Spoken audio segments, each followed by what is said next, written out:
Welcome, everybody, to the Breachers VRML Season 2, Week 8.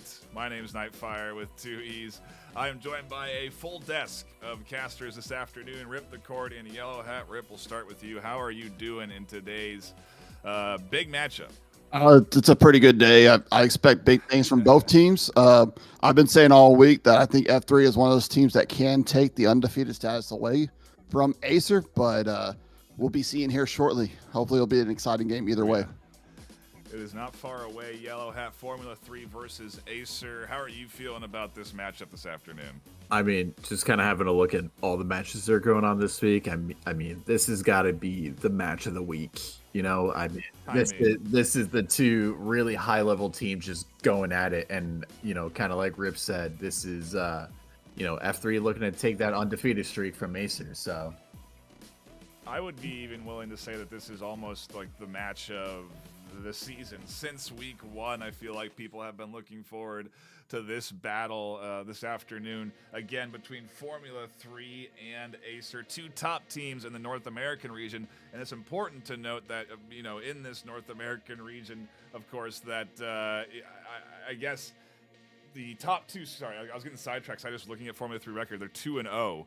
Have they not been playing for most of the seasons as a squad, or They disbanded at the beginning of the season. Half the roster was playing for A3 for a while, and then they left A3 and reformed F3 about 2-3 weeks ago. Dang, wow. So that is okay, well, that's even more story to the hype of this afternoon's matchup, because, again, the top two teams from the North American region at the end of the regular season to get flown out to play live on stage at VRML Con, a massive convention. Well, I mean, a pretty hyped convention. Massive's maybe an overstatement, but massive for us, okay, for the VR community. It's going to be super hyped. 4 games playing out their finals live on stage, demos and booths, vendors and merch, unique stuff that you can only get at the con. I don't want to spoil any details yet, but keep your eyes peeled because it's going to be some hype. There's a lot of hype for VRML Con. You can get more details around tickets and the hotel deal that we have available by going to vrml.com/VRMLCon. Go buy your tickets right now. I guess you have some time still. It's like 3.5 months away. It starts July 20th and 21st in Denver, Colorado. And quite frankly, you can see the ad in game for more details if you need it. Right on the bench now, the new bench ad. But that's one of many new things that's been added into this game with a very recent update. And Rip, I'll start with you. What's sort of the big 2 things? I'll give you 2 that stand out to you in this update that are like, with excluding the fact that ranked got added. Okay, I'll cut that one out for you. The 2 big things outside of the fact that a ranked mode has been added. Yeah, I was going to say, other than the ranked mode that everyone was waiting for forever that we finally got, there's been a lot of big updates to some of our older maps like Hideout and Factory that have changed up the gameplay quite a bit. There's some areas that are no longer shootable, so players are able to use this now to hide behind, and there's also pieces of railing or places of the map that have been taken off, so you can't get in these little cheesy spots that everyone argues about. So it's a lot of good updates that don't affect the gameplay completely, but it's just enough to keep the game interesting. It is a huge update that also gives us a bunch of new things on the casting side that we'll obviously show you in a moment here. But before we do, Yellow Hat, let's talk a little bit about ranked. I mean, I know you and Rip have been playing it a little bit as it's been out. I mean, what's your experience been with the ranked mode? Is it a good tool to practice for regular season play? I would definitely say so. I mean, I think it kind of bridges the gap between the general public and the competitive side. You know, it gives you a direct access to playing a lot of higher level matches and, really shows what the competitive side of Breachers is definitely all about. I mean, it's season 0, so it's really just like the beginning for this the competitive side of things in the game of Breachers. We're only into season 2, and we're going to our first LAN in July. I mean, it is, dare I say, Breachers feels like it's kind of popping off, Rip. I don't know what the vibe is in the lobbies of ranked, but I'm seeing a lot of hype for sure. Oh, yes, completely. Even in the ranked gameplay, I hop in the game, and people recognize the big names. Whenever we go and queue in with some A3 players or F3 players, they recognize the names right away, and everyone's excited for this VRML LAN coming up. I think while we do wait, it's worth, I guess, plugging also because of Ranked and because it's important to start to understand the meta. My new series, the VRML's new series, you'll see, I think, a bunch of casters showing what is the, mastering the meta and really sort of understanding a lot of the meta plays. Because, I mean, Yellowhead, you know it, you're playing in Ranked. There is, I did 5 minutes on one grenade. The amount of meta spots there are is I mean, there's hundreds, of different plays. Yeah, I mean, it's really interesting, even like coming back to this game after a while, just, the specific angles that people hold, the specific wallbang spots and utility spots people do. Like you said, you're spending 5 minutes on a single nade trying to master it. And I think that's part of what makes this game really amazing. Is just the amount of ways you can approach, a specific situation. Is just, again, you've had a bunch of unique spots with grenades, a bunch of wallbang spots. The list is endless. I'm seeing the utility usage really start to explode more, pun intended, in this season, with a lot of big nades, a lot of bounce nades, a lot of really just impressive utility throws overall. And I mean, Rip, I think that's one thing I think everyone's looking forward to in today's matchup, right, is utility. It's going to be a key element of both of these squads' arsenal. Yeah, these two teams here are very aggressive, and they're going to have to use every utility to try to control the pace of the game. Throwing those perfect grenades, putting the shots down at the perfect spots just to be able to gain just a slight advantage over the other team. You're going to see a lot of utility tonight. Trip mines certainly should be an element to watch out for. Smoke grenades, I anticipate to be a thing. To go back to it, Yellowhead, in Ranked, what are you seeing as kind of the... is the meta in Ranked what the meta seems to be in high tier league play too, or is it still sort of evolving a little bit? I think it kind of depends on what rank you're at. If you're kind of like that bronze, silver, gold, it's people who have like some basic utility usage, and it's kind of a little bit more about just out aiming. But once you get plat, diamond, master, all that, that's when you start seeing the plays just get really creative with both utility and how people actually approach each round. I've seen a bunch of folks in chat hanging out and enjoying the action. I did want to give a quick shout out to them before we get into our first round of the day. I know I referenced that right after you talk about Ranked, because I'm sure everyone is going to watch 2 rounds and then go, I got to get my fix. I got to get into Ranked. I can do that. Because I feel like every time I watch a league match for any of the games that I play, it always sort of like inspires me. I feel like I can accomplish what these players are accomplishing. But look, it's going to be tough to accomplish what AESIR and F3 accomplished this afternoon, and we're about to find out exactly what it is they're going to accomplish as we dive in to map number 1 on Arctic. And man, I am so excited about this series this afternoon between these two teams. Arctic to kick things off, no less. I mean, come on, what a crazy way to have this series fire up, Rip. For 2 older teams, these teams are great on Hideout and Factory. Those are the OG maps, so to see them go into the newest map first is quite a change in pace. Yellowhead, what do you think? Pistol round, the great equalizer. Who are you calling on coming out before we start? Who do you see taking the pistol round for this first map? I mean, honestly, I can kind of see AESIR taking this one away, but perhaps F3 has a trick up their sleeve that I'm not ready for. I mean, especially kind of like you and Rip said, new map for 2 old teams. It'll be interesting to see how they approach this one. Yeah, I want to see what F3 is bringing to the table as well, especially with the strategies, because again, being apart for a little while does impact how you play as a squad to some degree, but they're playing good so far, barreling through right into B side, playing a very quick approach with nades and utility coming out over the top. They've opened up the side already, and they're going to get that EMP plant pretty uncontested. No one really here yet from the defense, and anyone showing up is showing up a touch too late. Low Sigma does catch one, has an opportunity for another, finds a double. The other getting scooped up by Hotline, and just like that, F3 picked apart on the retake. That's why they let them take the EMP. And, well, quite frankly, let me swap team sides. This is, I think, going to be the pace of this series this afternoon, Rip. But that was done in like 45 seconds, I think. Definitely. You're going to have aggressive plays like this happening every round. I guarantee it. F3 was able to get in really fast and looked like they had a great advantage at the start. They were able to take the map uncontested, or take the area uncontested, plant the EMP, just not able to hold on long enough as AESIR was able to come in and collapse and take it back with the 1v1 gunfights. So F3 definitely has some great advantage with their speed, but AESIR is also used to speed because that's what they use to their advantage as well. These teams play very, very similar, and you're going to see a lot of that. The utility's already coming out strong with some grenades, but it's going to be a big back and forth. We're looking for a potentially long game tonight. I mean, that's what's on the cards, right? I mean, if anything, I think the gambling man would put this in potentially. I feel like a 6-6 is not a bad bet this afternoon in this series.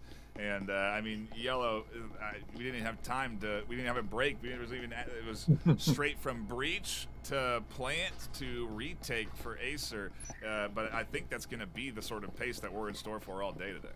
Yeah, and I mean, especially, I've mentioned it on other casts, but pistol rounds, it's really all about just, when you're on Enforcer's side, just grouping up together and just overwhelming the defense. And F3 did a really good job of that. But then, AESIR, they kept it calm. They, regrouped, and they were able to get the refrags and ultimately just have a really good retake on there.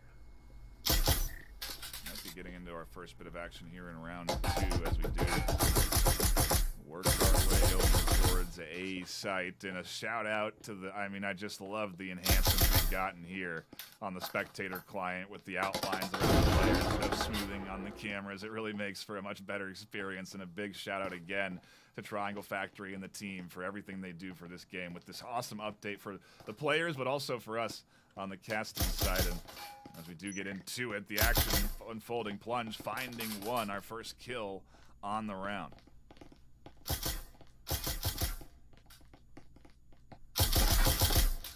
Yeah, Dookie get to pick up that kill on Lone Sigma there, so they're bringing it back to 4v4. AESIR, they're not giving an inch. They're trying to, just keep it passive, keep it cool. Red picking up a kill on LFT there, and they're getting a little bit of map control as well. And F3, they're going to be grouped up. Plunge picks up one, picks up two, but Berserk able to get that trade, picks up another one on a stone. It's not open for him just yet. He's low on health, 30 HP, tries to make it across, gets the hell. Oh, the Red with the nade, getting it on Berserk. That could have been devastating for the AESIR defense. That was their investment off of the round win with a health syringe and a Vezin almost going to the enemy team there, Rip. That would have been bad news. Yeah, F3 going with a little slower approach on that round. They pushed in together and slowly took ground, but AESIR was able to work their way behind them.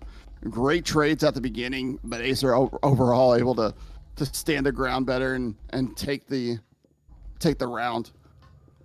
I mean, the question mark I feel like lingering here is, what are we going to see? When is this F3 team going to come online? And I imagine it's going to be now off of this full buy. Yeah, I think once we see the full Vezins coming into play, we're going to see a little bit more aggression from both teams here. Round number 3 going to be an exciting one. And again, a shout out to everyone stopping in, hanging out, and enjoying the action this afternoon. Please do subscribe to the channel. Hit the thumbs up button if you haven't already. Quite frankly, I'm not seeing enough likes on the stream for how many folks we have tuning in. We need the thumbs up. Helps us get more outreach, helps get more people into the game of Breachers that you love, helps expand that community, and that's all we're trying to do, help it grow, help get this esports thing bigger and bigger. And man, I mean, these two teams, what a great two teams to learn from, Yellowhead. I mean, especially if you're trying to get into the ranked game mode. Like, I mean, I'm assuming all of these players are pretty dang high in ranked at this stage. Yeah, I mean, this is probably the highest level breaches you're going to be seeing this week. And, kind of recapping on that last round a little bit, we see how Util wins the battle, and, AESIR, they're stocked up on Util. They are ready for whatever F3 is going to throw at them. And, it's looking like right now F3 going a little bit slower. Red pick up the first kill onto Old Gravy there. So good start for AESIR in this round. The Rome, a a dangerous element of any defense, and one thing that you can only really do if you trust the rest of your squad to properly defend objective, especially against a team like F3 who can quickly overwhelm any objective as a squad. You got to be careful about overextending, getting too far away from your objective. And obviously the retake is always an option, but for now at least, it seems to be that the Roam catches its one kill it needs, tucks back in to be back onto the objective defense, and we rate for what I think is going to be an A-site push. I mean, F3, they're really taking their time this round, especially with it being the first full buy round here. They've got a minute and a half to play around with. Old Gravy getting picked, not going to be necessarily the best thing for them, but, you know, there's the potential that they could recover. We see one of the players, kind of hard to see, but they're kind of lurking around while the other three are stacked up trying to do this A push here. Minute 10, I think F3 really just trying to see if they can get AESIR, you know, to be a bit antsy here, but, you know, again, they're just kind of split off right now, trying to really figure out what they want to do, maybe even considering a rotate over to B.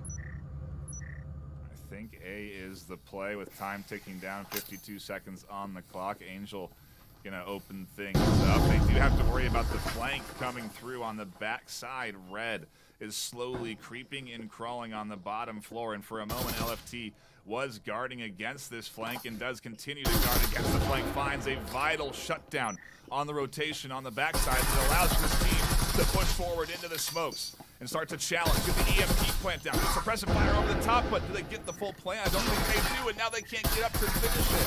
The EMP in the plant, they're fighting for it over top the EMP. Berserk, LFT, the final two alive with Plunge and Stone alone on the defense, trying to shut down the full EMP plant, but it does come through. Not at the cost of one life, though. LFT tucks back and alone.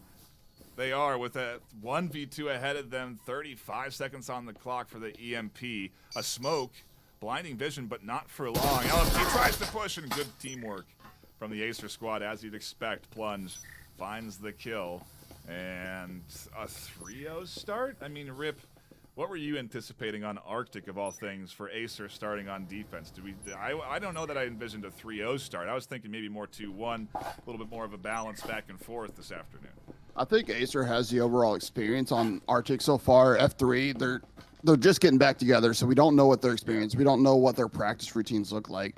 But AESIR, we have seen them take this map several times, and I think they're pretty confident for a newer map on this, and they're playing well, with Red being able to play that wide flank, which seeming to be one of F3's weaknesses with their aggressive play, and that they're not watching their flank. So that moment where Red was able to get a pick on Gravy is very crucial for the AESIR team. It puts you at a big advantage starting off, and then you have to play with that mental image in the back of your head, worrying about someone coming up behind you. And that can change the whole pace for you as an attacking team on what you can get away with.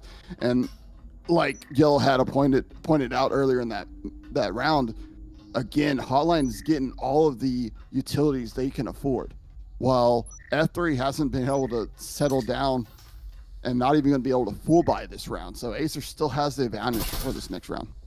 This F3 squad, not new, despite that record showing them 2-0. They've been around in the VRML at a high level for a good while, and just not for this season. Like we said earlier in our pre-show, disbanding early on in the season and then reforming. I think most of the teams still played actively and just kind of spread out to different squads for a little bit and decided, hey, we want to get back. We want to get the band back together for one last attempt at pushing us up to be that second team. Maybe first if they can beat AESIR, but AESIR really holding down that first place spot NA right now as the #1 squad. Hotline chucking a name, finding the close quarters and a little bit of an exchange, a 1-for-1. Do they identify Plunge in the corner is the question. They certainly should after that grenade toss, as the rest of this offense still waiting around the outside before rotating in. But thinking about it, it's on their mind. B is definitely what is on the menu. It's just a matter of timing and when they decide to commit into this push. Where's the rest of the defense? Plunge is here. Stone on a rotation to reinforce off of a nice longer angle, shutting down any kind of EMP plant. And I think F3 just kind of waiting for the flank to come through, but that's a little risky if you linger too long.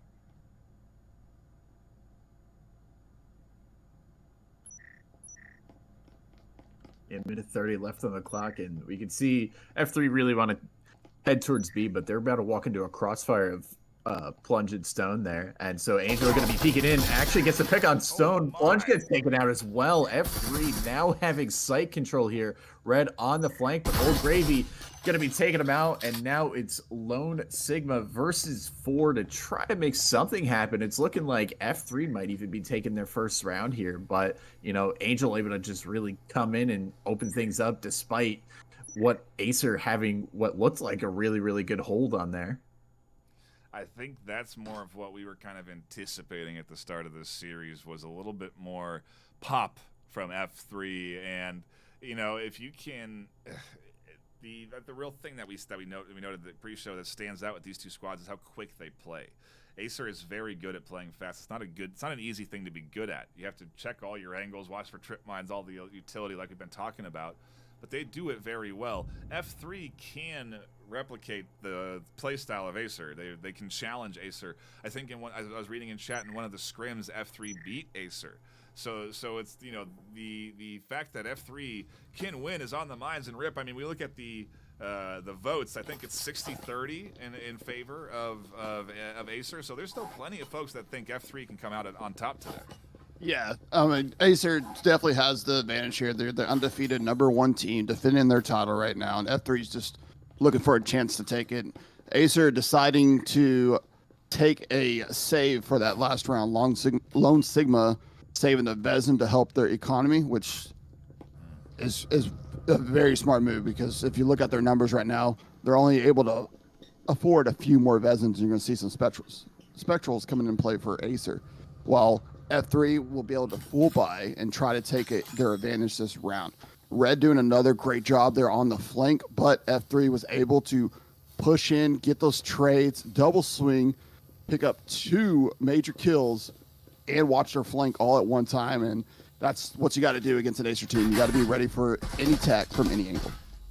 Oh my goodness, early shots coming in. Lone Sigma was still setting up utility around site and nearly got picked off as they were rotating back to defend. But there's lots of utility, like we've been saying, around this entry point. Yellow double trip mine, static emitters, and, well, a couple of defenders shooting some shots and fending off and ultimately dying too. This F3 offense, the, again, advantage to F3 in terms of kit and utility. Yeah, I mean, F3 getting that opening pick there, that's going to work wonders for them going into the rest of the round, especially with AESIR not necessarily having full Vezins. I mean, 3 out of the 4 of them have them, but, you know, even then, against all 5 players having Vezins, I mean, right off that pick right there, I mean, it looks like, you know, F3 can go ahead and take it. So they're just going to, you know, go inch by inch, try to make sure that they, you know, don't run into any trip mines, as we see them take them out right there. And, AESIR just pretty much full stacking on B there. Nade comes out, damages Angel a little bit there. Does some good damage. We see some free fire. Angel just barely making it out there, taking out Hotline. Red looking for the trade, but gets a little bit too curious there as he takes a bullet from LFT, and now Plunge and Stone to try to make things happen for AESIR here. But F3, I mean, they get the 2 picks just like that, and they're going to be able to take their second round. So F3, they've recouped, and they take their second round. Maybe we're headed to that 6-6 at this rate. Definitely headed to a 3-3.5 Rip, because this F3 team is starting to come alive. Now, the first 3 rounds, not so good, but it's like a complete reversal in momentum off of those last 2 wins. But I suppose Kit has a lot to do with it. Yeah, F3 definitely coming into this round better. They're full buy-in for this round 6 before the swap, and AESIR's having trouble getting all their guns together. So F3 again with another advantage, looking like a possible 3-3 going in, which is something that we did kind of expect. These are top teams that we figured would go back and forth quite a bit. So seeing AESIR be able to take 3 rounds real quick, and then F3 come back and take their 3 rounds, this is very a normal status for some of these teams. Again, you're seeing those utilities coming in really heavy off of these beginning of the rounds with their statics and trip mines, trying to slow down that pace of F3 as much as possible. But F3 doing a great job of picking off players and pushing in as a team. think obviously avoiding the early pick going to be a key element this afternoon for both of these squads. Really feels like maybe that's going to be what sets apart the winning team this round. Who's going to lose their first member? Drone's going to come in from F3 to do a little bit of an assessment of the space, and looks like LFT a bit out of, I wouldn't say sync, but that other, I don't know what they're doing actually over there. And as they now rotate back with the rest of the team, maybe they're just making sure nobody was walking around inside this forward position. I don't think you can push out there on defense anyway, and it feels like F3 is going to finally rejoin the rest of, or LFT is going to rejoin the rest of their squad, and a little bit of a, I don't know, that was nothing major there. The drone was doing assessment work. The team wasn't moving forward, but everyone regrouping now for what I think is going to be a B push, and we're going to have to keep an eye on red on this top floor if they're going to roam down to the back of F3 or not. I mean, red has been the main flank here for AESIR, and whatever information red can get is going to be vital for AESIR to try to make things happen. Angel takes a little bit of grenade damage. Ooh, 2 picks, 3 picks now coming out. Just like that, AESIR actually getting 4 picks, where F3 only picking up 2. So now it's LFT who has to try to clutch it. But as I'm saying that, Stone picks up the kill, and AESIR pick up their 4th round, and they end the half up 4-2. I mean, we said that it was going to be fast, Rip, but I didn't know that it was going to be this fast. Okay, are we going to be just barreling through every round in this series? I mean, there is no pause on either of these teams right now. It's probably not going to be every round, but I expect it to be fast-paced like this, especially if you get to go to a map like Skyscraper where both these teams have practiced their speed. You're going to see a lot more fast rounds, but that's also what both these teams are used to. They're used to playing fast and trying to get that defense off guard and not allowing them to get completely set up. But F3 has been slowing down quite a bit and giving AESIR a little bit more time to set up and get that flanking play, and I think that's working against them. So maybe F3 needs to speed it up a little bit more. I'm not sure, but we're going to see F3 go into a defense stance against AESIR, who, again, they are just as fast as F3. They are one of the original fast teams when it comes to fast pushes. So it's pistol round. It's going to be a quick one. I mean, maybe 2 was enough. Maybe it wasn't. We're going to find out here. Yellow had a big equalizer as we do resets, swap sides and reset economies. And like we've been saying, F3 defends and AESIR attacks now for the next 6 rounds. That's the game of Breachers. If you're just tuning in and don't know what you are watching, that is what you're watching. This is all in virtual reality, if you can believe that or not as well. And every one of these players aiming with their real arms, throwing grenades with their real hands, catching kills onto red with grenades, like Angel. So red going down, and I think Lone Sigma even taking a little bit of grenade damage there. So, and just as I say that, Plunge, Dookie using that grenade as well, getting 2 kills with it. So 3 kills just off of grenades alone. Stone picking up the refrag onto Angel. So now a 2 versus 3 for the AESIR offense to try to make something happen here. Stone not having a lot of health, but Dookie also not having a lot of health either. So they're trying to make things happen. LFT is right by the breach here. Hiding in the corner, picks up 1 and picks up the second one. F3 picking up the pistol round, and that's going to be really important for them going into the second half here. That is a big, big round right there, Rip. That sets them up nicely to buy in big here if they want to. Yeah, F3 is showing that they can play defense here. They were patient and letting AESIR push in and just setting up for that opportunity to swing out on them and make some moves. We saw some great grenade plays coming off the start, with the first one being a 1-piece and the second one taking 2. It just shows how much utility changes this game. A grenade, you can kill a whole team with 1 grenade if you play it just right. If they're grouped up and you play it just right, you can literally kill a whole team with 1 grenade. Not that we've seen it, but we have seen 4 pieces, 3 pieces, and 2 pieces. So anything is possible. But those grenades, not only are they used to kill players, they're used to pressure someone out of position. So if you see someone hiding in that corner you don't like, you throw a grenade into that corner, it forces them either to die or move out of that spot and giving you a chance to kill them as they have to rotate out. It's little plays like this that these higher level teams think of. Yeah, and I mean, we don't even tie. I think we also do take for granted the fact that these players are exceptionally good shooters as well. The fact that they are able to deploy utilities so well on top of also being very good shots is what makes them a number one and potentially number two team. F3 still have a little bit to go this season as they come back together as a squad. They still have to get back into that ladder and climb it up a little bit, but a 2-0 start's certainly a good one, and gosh, a win against AESIR would do them wonders, wouldn't it, Yellow?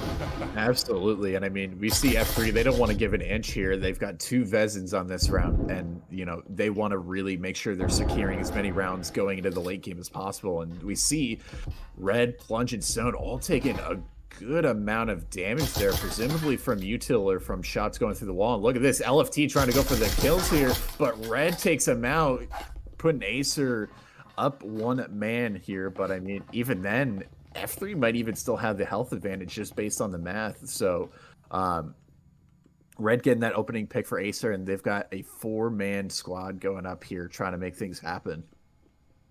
What is the move here? Hatch play, I suppose?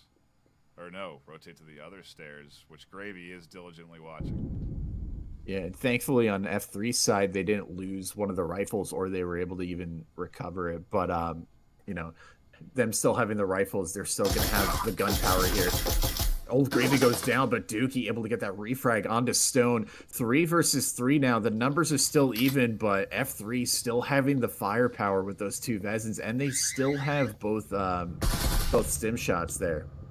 Yeah, they're looking good. As some wall-bang shots there from Angel do connect. 2 rifles to hold things down is a powerful amount of rifles against 3 remaining AESIR pistols. Low HP on Red in particular, and it's why they're allowing Sigma to lead the charge, but that doesn't matter when a headshot from a Vezin connects onto you. Dookie will find the 2nd kill there, and I don't know how many that is on this round, but they are certainly defending B-site well, as it's going to come down to Hotline on AESIR to try and clutch this thing up, and they start with a nice kill onto the backside. Dookie there. F3, though, working nice as a team, not going to make this an easy 1v2 challenge. And they get that rifle off of the corner.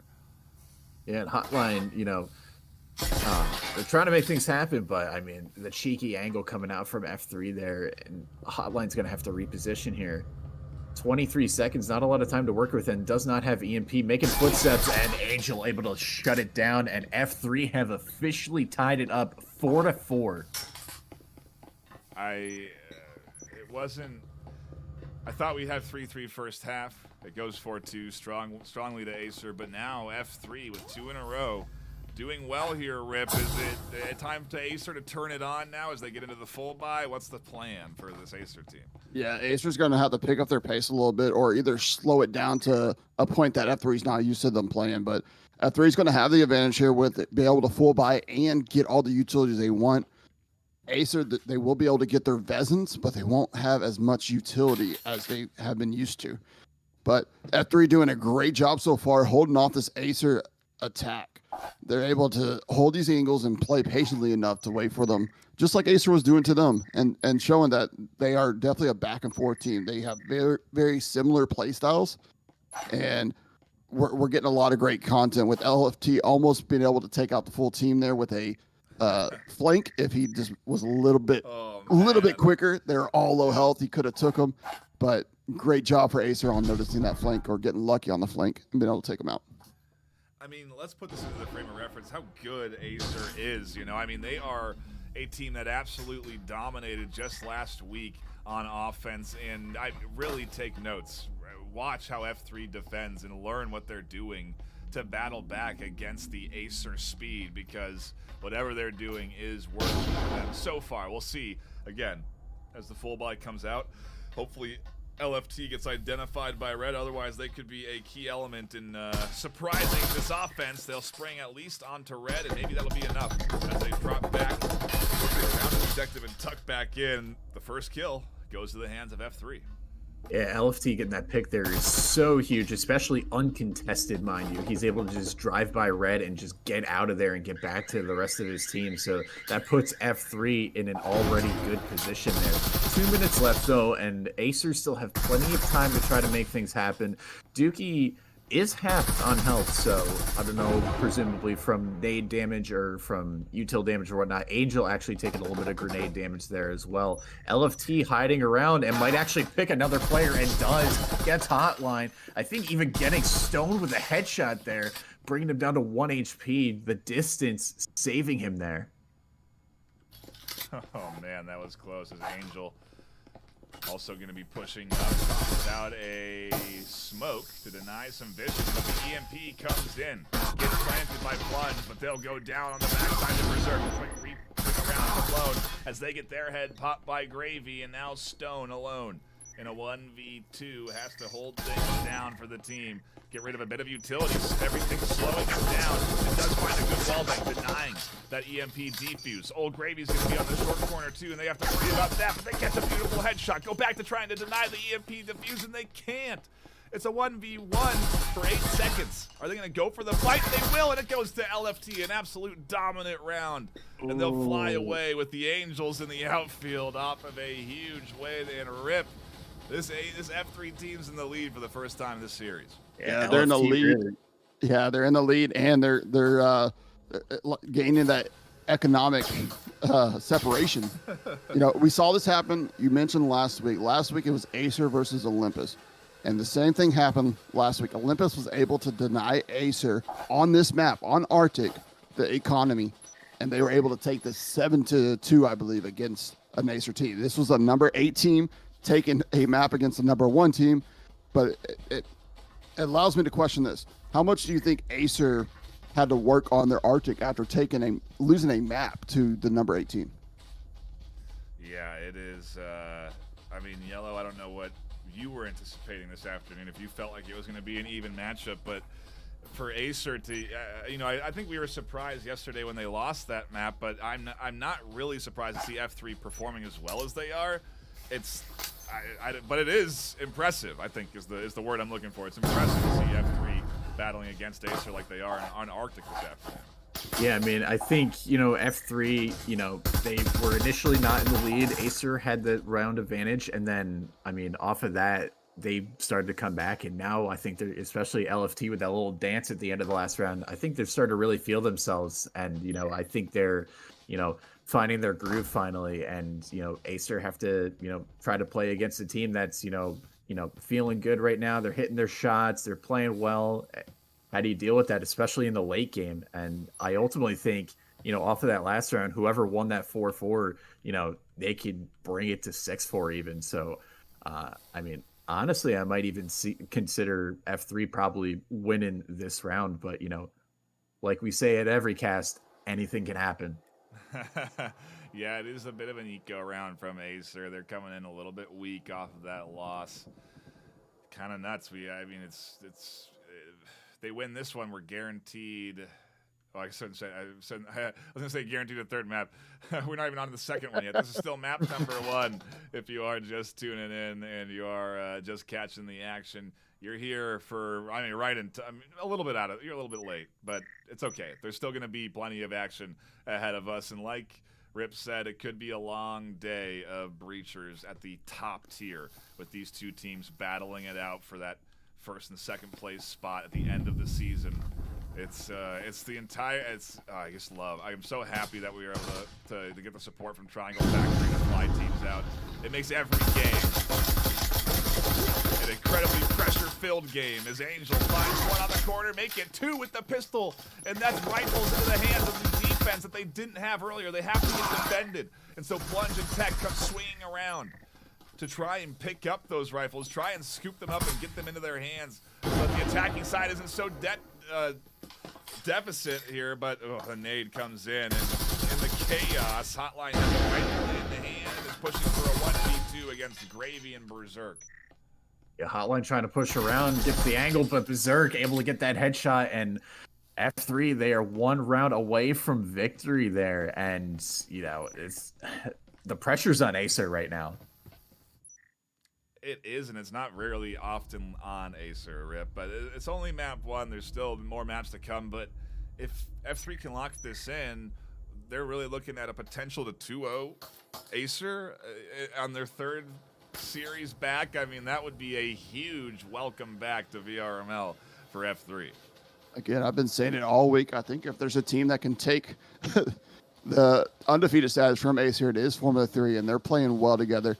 Last round, AESIR starting off with a slow push, F3 playing very tight grouping, though, and that tight grouping allowed their defense to move and go exactly where they needed to whenever AESIR decided to push. We saw fast gunfights when AESIR did decide to make that breach and move in, but F3 able to hold their ground, use grenades, and get the trades to hold off that defense and put them at one more round to take this map against AESIR. Just one more round. That's all they need as we do get into the action. Not the final round of the set. There is still an opportunity for AESIR to tie this map. And then we are guaranteed 3 maps to be played out, which is certainly one way to push us to that third. But for now, at least, we still have a chance for a winner. We are one defensive round away as AESIR are able to still not full buy, but they are investing. I mean, they are full buying, but it's only 3 rifles and 2 SMGs, so not going to be all the utility and all of the rifles they really would want against a fully kitted, prepared F3 defense. Wall going to open up on B, and here comes the push from AESIR. Yeah, so that wall does open up. Hotline trying to make sure that nobody is flanking around. No damage has been done just yet, and F3 actually showing some good resilience here, not throwing any util just yet until they actually confirm a player. Flashbang does come in from Hotline, trying to see if they can get into this B site here. Old Gravy, oh, might be eating that nade. Actually, I think it's missed. he gets saved somehow. Berserk picking up the kill on the plunge there. Good start for F3 on the defense. Lone Sigma, though, picking up that frag grenade kill onto Old Gravy. 4 versus 4. Minute and a half left. Plenty of time for both teams here. And AESIR kind of falling off, regrouping here. Hotline making his way right around the corner.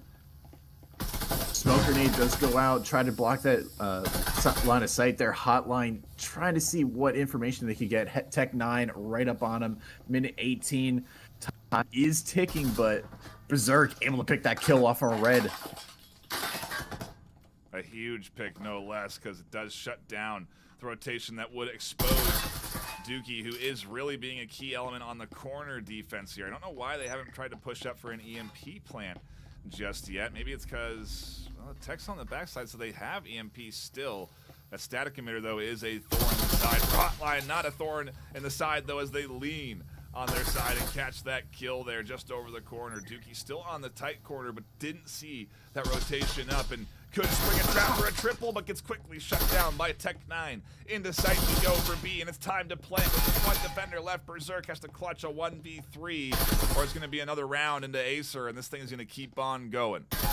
And there it is. Hotline finds it. It is 6-5 on map 1. We are headed to, I don't want to say 6-6, but that's what's going to be decided on this next round, Rip. And I mean, where are the economies at of both squads? I think they're both, actually AESIR is, I don't know, they're both kind of rough right now. AESIR's going to have the slight advantage. F3 really couldn't afford to lose that round with their economy, but AESIR going to be able to pick up a couple Vezins and go for some gadgets. We're seeing F3 picking up more gadgets and weapons, sacrificing that economy to try to get those grenades and statics out there to slow down this AESIR team in this last push.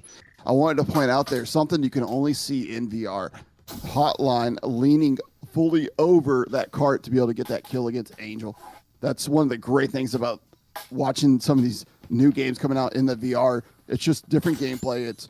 It's different angles. It's different ways to fight. And I love seeing when someone's able to take a new advantage that you wouldn't able to do in another game like Rainbow Six Siege or Counter-Strike. But the utility, again, being used to get grenade kills and using the smoke to cut off the line of sight, excellent use by both teams. I mean, it's impressive to see, and again, you can learn a thing or two from some of these plays. You can bring them right into your ranked games that you can play right now. If you are new to Breachers, the game of Breachers, they just came out with a new update a few days ago that introduced ranked mode, which is has all sorts of skins, and with Season 0 just debuting It's awesome. I think it's going to be a great tool that's going to elevate the entirety of the competitive scene, and names like that will become commonplace as Hotline rolls one down for a strike onto LFT. Yeah, I mean, huge pick coming out from Hotline there. Just, that nade was just right on LFT, and that definitely helped AESIR there. Another smoke grenade coming out, and so AESIR trying to put the pressure on. Lots of bullets going in between the walls there. Old Gravy getting picked off by Red. Hotline picking up Berserk, and Dookie actually killing himself with a nade. And now it's Angel versus 4 trying to make things happen, and Lone Sigma taking him out. And we have a 6-6 game for AESIR. They're able to claw their way back after almost losing there. I mean, we are headed to 3 maps this afternoon, and Rip, you called it, you cursed it, who knows what you did, but it's a 6-6 start to map 1, which does mean that we won't have a winner off of a second map, so we're going to play all 3 maps this afternoon between these 2 squads, and quite frankly, I think everyone at home is pretty happy, and I know I'm happy on the desk. I'm not going to complain, but your thoughts on that final round for AESIR? They're certainly looking like AESIR. They're good. They're looking like AESIR does. Yeah, AESIR able to crawl back and try to take that advantage back. F3 still doing a great defense there, but AESIR able to pick them apart with some early kills. It just shows you how important that first kill can be for your attacking team. They were able to get in there quick with a grenade, Hotline taken out a player with a grenade, and push off of that to create a advantage over the F3 team, allowing AESIR to crawl their way back and take that 6-6 and put us into our second map, guaranteed third map. And I did say it was going to be a long game, and that's because I know everyone in the chat, if there was a game that they wanted to watch go all 3 maps, it is this Formula 3 versus AESIR. It's what's on the menu this afternoon. I don't know. I do know that these teams are not planning on taking any breaks between maps as we get ready to dive right back into the action. I was going to show off the new in-game banners, but I don't even get to do that because these players want to play, and quite frankly, that's okay with me because, again, it's all 3 maps. Map 2 starting off for us on Hideout, and man, Hideout is, I think, more offensive-sided than any other map I feel, and with AESIR starting on offense, Rip, it kind of, there's a vibe, my vibe, if I were to check it, is that AESIR is likely to come out on top. I really am feeling that in the air right now. I feel like AESIR has the potential to get a very good start on offense here on Hideout. Yeah, I think with AESIR being the aggressive team that they are on a pistol round like this, they do have a advantage here. If they're able to get in and get that first pick like we saw last round in the last map, they'll take that advantage and push it. We're going to see them drone in early, also have a smoke grenade and a regular grenade ready as well to try to get some information as they push in. They will get a bit of info on where this garage defense is, and a bit of crossfire coming through as Red tries to bite the ankles with shots all the way through. They'll open up the hatch on the roof as well, making sure no rotations are coming up from the stairs, and they very well may catch out a rotation coming up from the stairs, and there's no time for that as well. Comes barreling in to the inside of the garage, and runs with another kill from Plunge, a beautiful headshot, but there's the trip mine on the floor that finds its kill. LFT scooping up one from the stairs, make it 2 with that trip mine kill, and it leaves Tech9 alone in a 1v3 with B-Site very lightly covered. Dookie's the only one here that's really defending things, and now both players on B have half health. Yeah, Tech9, almost gets caught there as he's trying to, get the foam down there, and now he's in a pretty difficult 1 versus 3 here. And, something kind of to harp on between last game and this game. We're seeing so many shining examples of how util wins battles. F3 picking up the first frag grenade kill there, and, both these teams, their util usage has just been so on point, and it really just goes to show that util wins battles at the end of the day. Yeah, I think I called it a trip mine, but I believe it was a rolled grenade just underneath the car there, or just outside of it, that caught that kill. So yeah, utility a great element in this series, but also hey, hitting your shots works pretty well too, as like we've seen F3 celebrating. They're feeling good.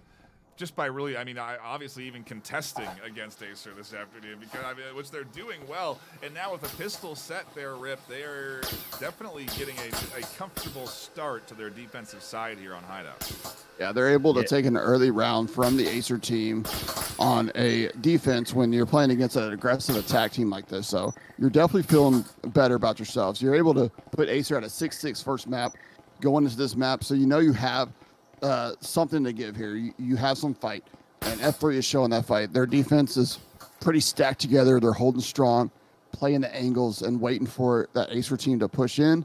Once the AESIR team is pushing in, they're collapsing as fast as they can and making some aggressive plays themselves to try to control that pace and put it on their sides. We're going to see F3 going with a round 2 Vezin here and some grenades to start off. Pretty decent investment, but not overly aggressive, like we see teams do in this game. They do not overcommit very often. And even with F3 feeling as confident as they aren't overcommitting on their buy, at least. But I don't know, maybe confidence could be a killer if you're not careful.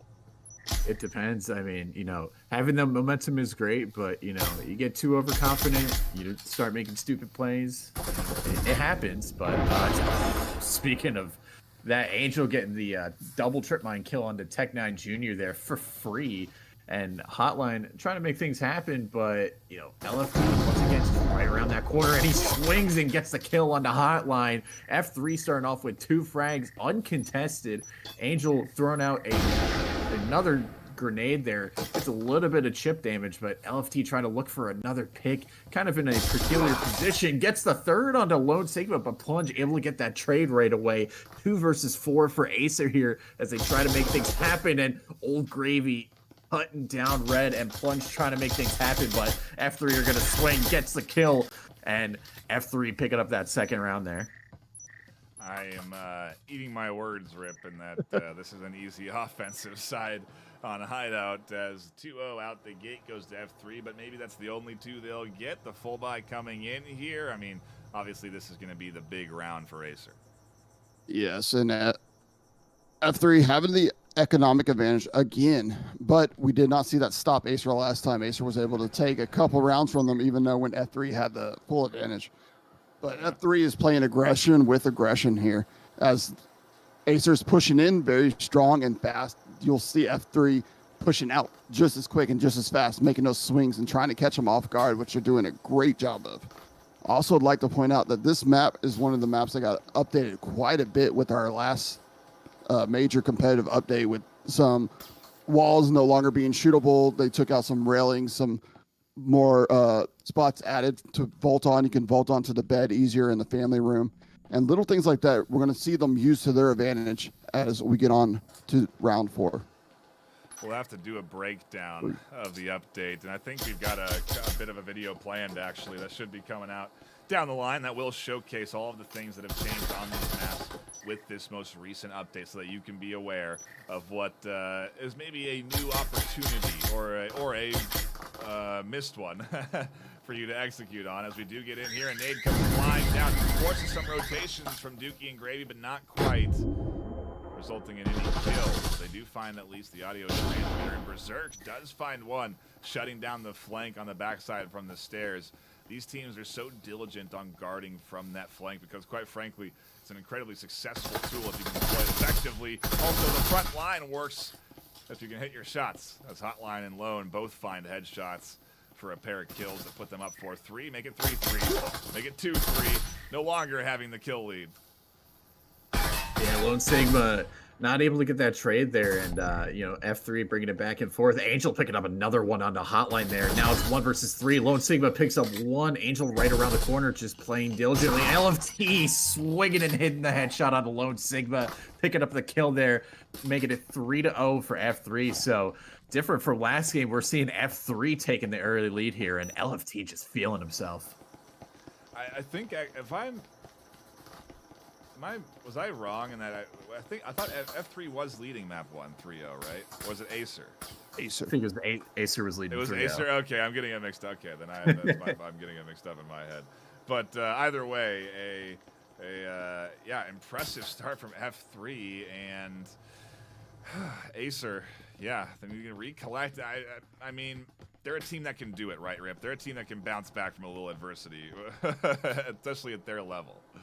Completely. AESIR is a very changing team. They're able to pick up their pace at any moment and try to make something out of nothing. But we saw AESIR go up 3-0 against Formula 3 in Arctic. They took it to a 4-2 before the half, and then Formula 3 was able to fight their way back. But it's looking like the opposite right now, with Formula 3 stepping up on their defense and able to keep catching AESIR off guard. AESIR looking like they had the advantage early on there, but F3 able to hold their angles and play for the kills. It's not what I was anticipating as we jumped into this series, especially with us going 6-6 on map 1, but we could have a fast map 2 if F3 have anything to say about it. They're looking to put on a 4th round on defense as they shut down the drone, pushing into B and get ready for the eventual play.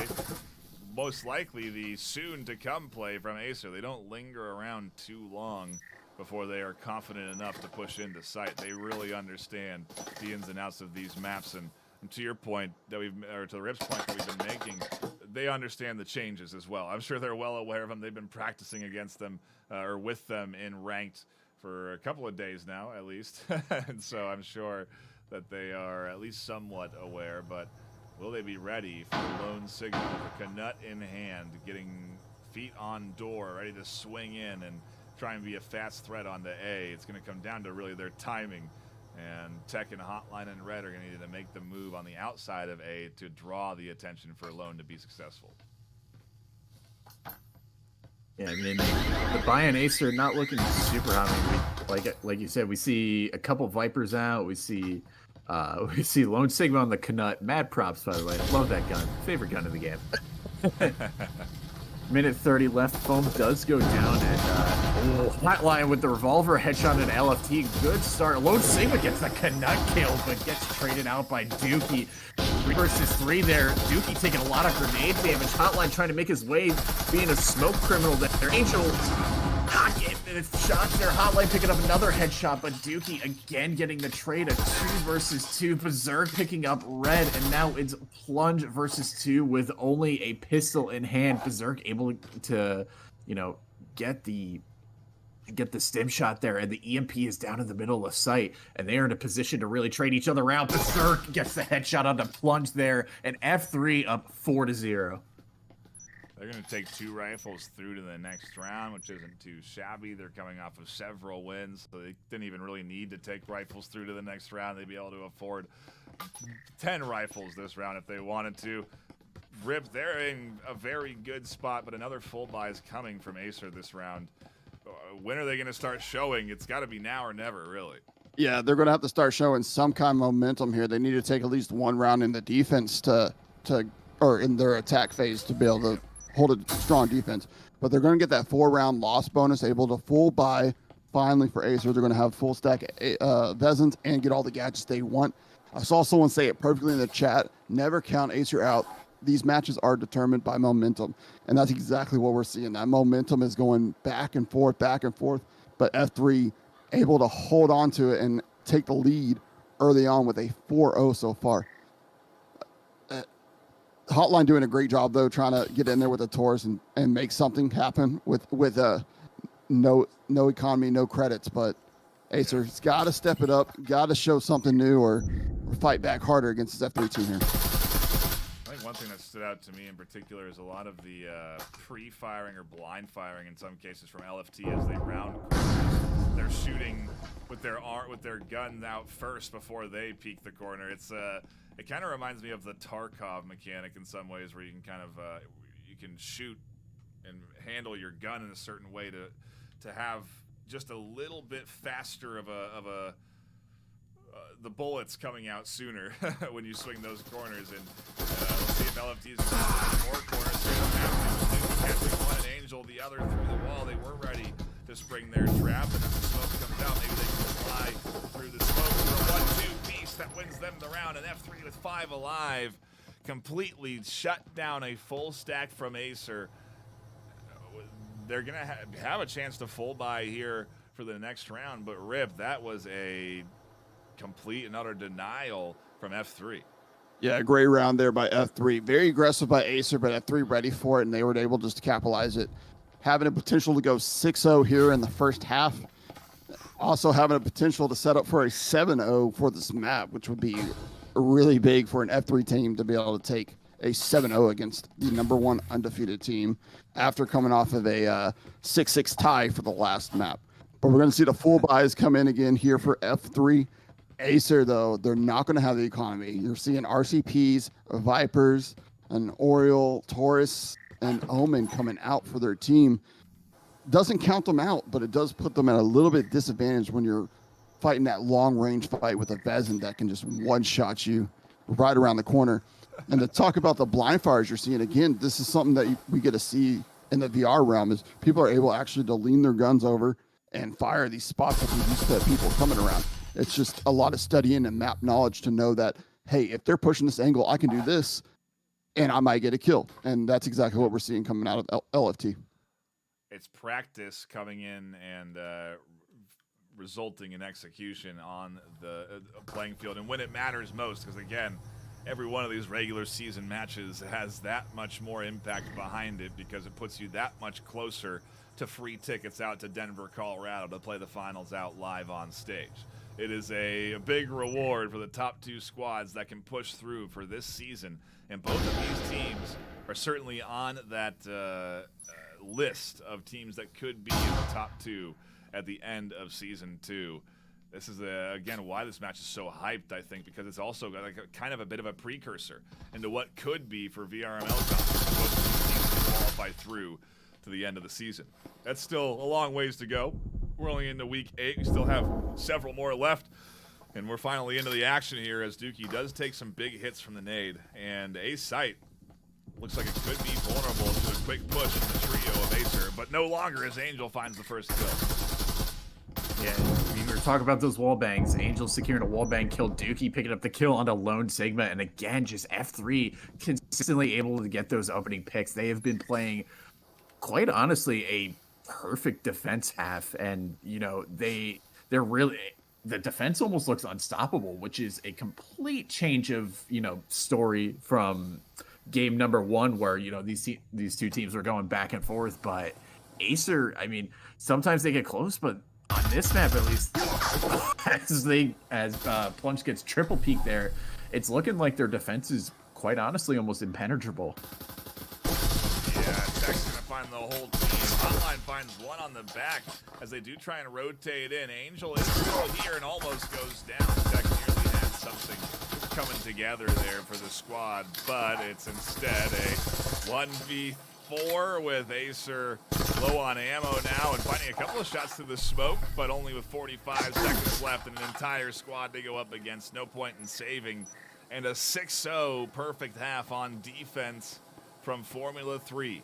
They are a pistol round away from 7-0ing AESIR, and Rip, this is the best case scenario for this team. They're in a huge spot right now because they can really win this pistol round. It's the great equalizer of rounds, and they're on top floor, which I feel like is kind of defensive-sided. I don't know what you feel, but they could be 7-0 here at the end of this map. Yeah, it's going to come down to how AESIR holds out on their defense. They're going to be able to control the space. If F3 is able to get in there quick and get some picks, you're going to see a fast round. But if AESIR is able to hold the line, they can try to bring it back to another 6-6. It'll be a long battle, but it is still possible. In that round, though, we did see AESIR doing what we call a split push. They had 2 people come in on A side and 3 pushing on the B side. That proximity mine placed perfectly by F3, though, allowing them to spot the 2 players that were coming around their A rear, and they were able to capitalize and rotate so that AESIR couldn't come up behind them and take the A side away. It's no easy feat what F3 have accomplished here off of a perfect defensive side, but now is when it really is on the line, because if you let AESIR get a foot in the door, there's a chance they could do the same. There's a chance they could put up a 6-0 perfect defensive half, and you're not going to get a much better opportunity than now, round 3, round 5 and 6.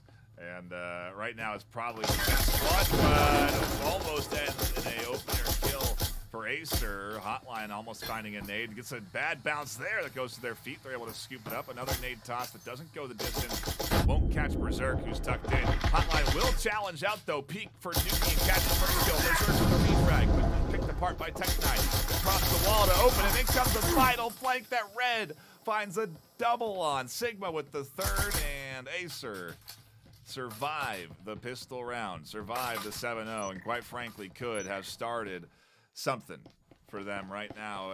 This could be the start, Rip. This could be another 6-6, map 2, dare I say it? Yeah, I mean, they could do the same exact thing F3 did. They could have a great defense and just hold on for those 5 more rounds and take it to another 6-6, but we're seeing AESIR, they were playing pretty patiently. They were waiting for the push. F3 was able to get in, but the second they got their foot in the door, AESIR waiting on them and able to take advantage. We're seeing Red, who wasn't doing very much during the attack round, able to finally get on that board with that flank and take advantage of 2 free kills from F3 as they rotate. And Red's going to be a big person to watch for the AESIR team. We saw him a lot during the first map, getting those long, wide flanks. I feel like he's going to do the same thing on his hideout, although there are quite a few bomb sites that you can't really spread away from that easy. But if Red can do it, he's going to do it. He's going to be that flanker. He's going to be F3's kryptonite for the defensive rounds and attack rounds coming up. It's crazy to think that AESIR need to find F3's kryptonite today. I don't think I would anticipate having to say that, because AESIR has been the undefeatable. They are undefeated, 7-0 so far in this season of Season 2. They have not lost a single series. They've lost a map.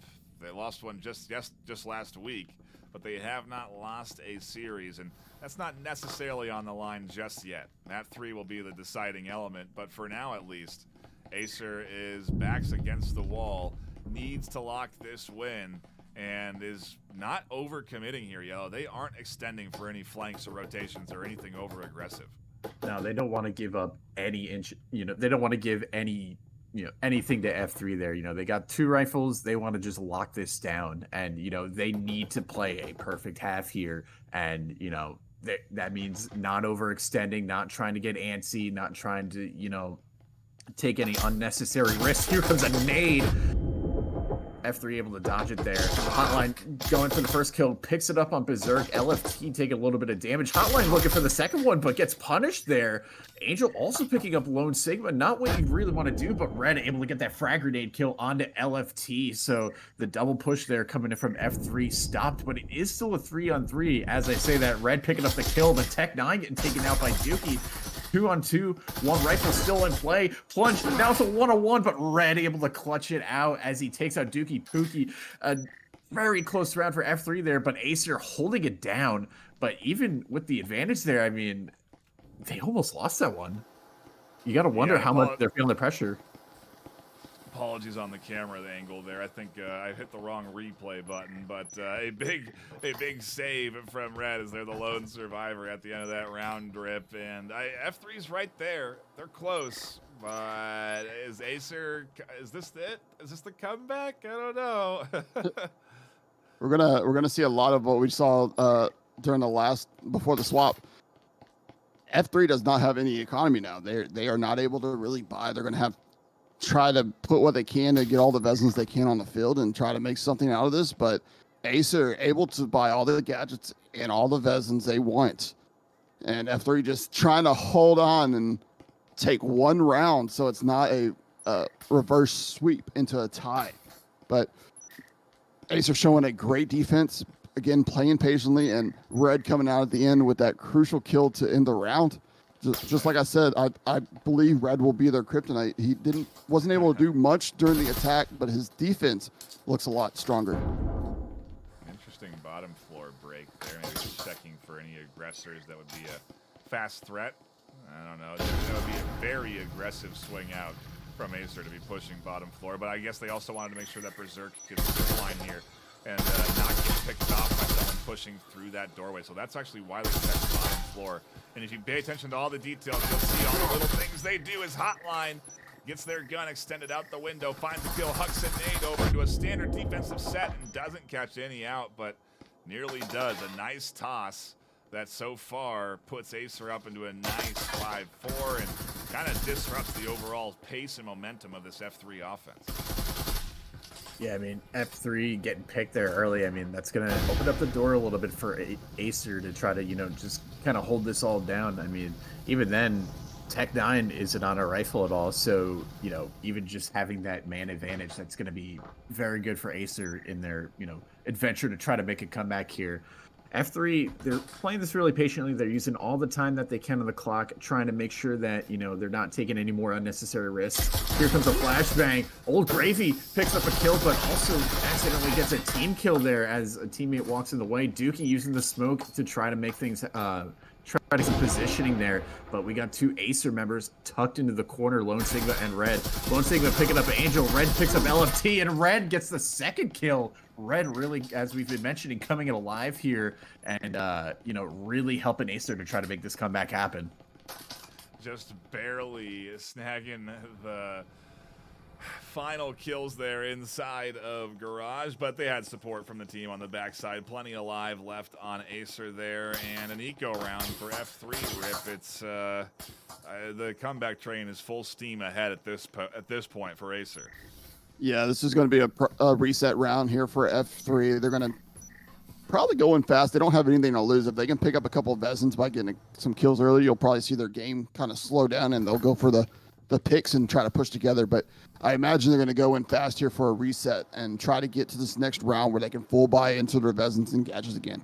We're seeing AESIR holding strong defense as they were able to stack on that B side last round and just hold off F3, which questions why F3, why don't you rotate in that situation where the team is very strong? You could rotate and try to split something and get behind them. Either way, I think AESIR would have been ready for that with a rotation as well. But F3 still a strong team. AESIR just holding off the defense like F3 was and showing them that they're not the only ones that can have a good defense. Maybe not so obvious to the folks at home if you're new, but the players in the game don't see the outlines through the walls. They can't see what we see, and so we get a bit of a different perspective on the overall playing field than obviously you do when you're really in the game, when you're in VR, when you're tunnel visioned in as your character. It's hard to assess any real information, and so it comes down to a big way to communication, effectively communicating with your team. Audio transmitter comes out with the name that doesn't catch anybody, and I think with both of these squads, effective communication is probably what is most key to them being as successful as they are. Yeah, I mean, that was actually, kind of observing. That was a pretty nutty audio transmitter spot. It looks like it was like attached to the ceiling there in that little in that gap there, but nevertheless, we see some initial gunfire being exchanged between both teams. It's looking like F3 want to try to get A here, but I mean, there's 3-4 members of AESIR over on A. That's going to be a hard take, but we might be able to see EMP at least go down. LFT gets the damage there, but Hotline able to get the kill. EMP does go down. It's a 4-on-5 hold here. Tech9 picks up Berserk. Hotline picking up another kill, and it's looking like AESIR are just going to try to clean up here. Tech9 going to be going for the defuse. Old Gravy gets the kill onto Tech9. Angel picks up a kill. Hold up, it's not completely over yet, but Old Gravy picking up another one. Yeah, the angle there. Old Gravy trying to hold it down with just a pistol. Almost gets the W there, but AESIR able to pick up that round just by the skin of their teeth. I mean, that one got awfully close, Rip. Another one, and that was an eco round for F3, no less. So that's a pretty good eco round. An EMP plant and one left alive on the enemy side. That's as good as it can get outside of winning. Yeah, you hurt AESIR's economy there a little bit, but not enough to make a difference here. You still have players that have over 3,000 credits, so they're going to be able to full buy. But it does give F3 an advantage to try to do a full buy they're going to be able to grab all their Vezins, get a drone, and it looks like they're going to opt in for some health syringe and some invisibles as they try to push in and make something work during this round. I mean, there's one round away. They could take it here. But AESIR holding on. I thought F3 might have had that round. They had great angle. You saw them get the EMP, and they held the window. We see this a lot during these professional plays, that you try to find this angle that you can watch from that's away from the site so they can't swing on you, and you just wait for the sounds. And at that point, you're just waiting to hear that sound cue. Once you hear that, you move in, and they did an excellent job of that, almost taking that round. We're into the final 2 rounds, potentially final 2 rounds of this series. F3, anything to say about it? We're into the last round. It's map point for F3, and it has been for the last 4 rounds. So they are so close, but like that's gosh, I wonder what is the there's some debate.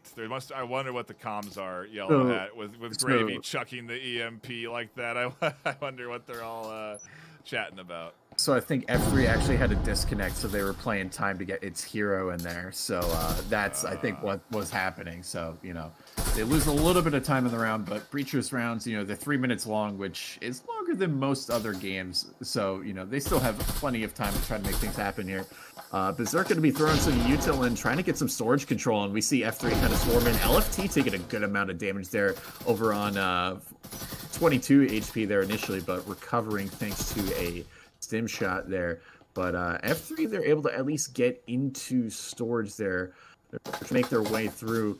And AESIR, they've got 3 members on B and then 2 over by the stairs, trying to make sure that they don't get flanked or anything. Berserk trying to look for some information.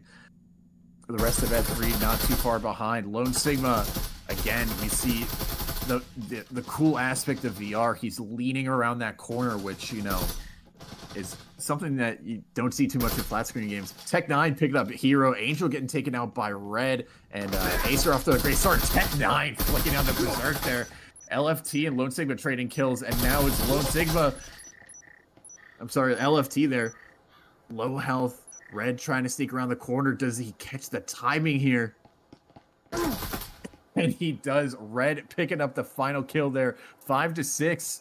AESIR 1 round away from making a full comeback from a 6-0 deficit. Okay, Rip. At this point, you have... you've blessed us, I guess. You said it was going to be a long game, but...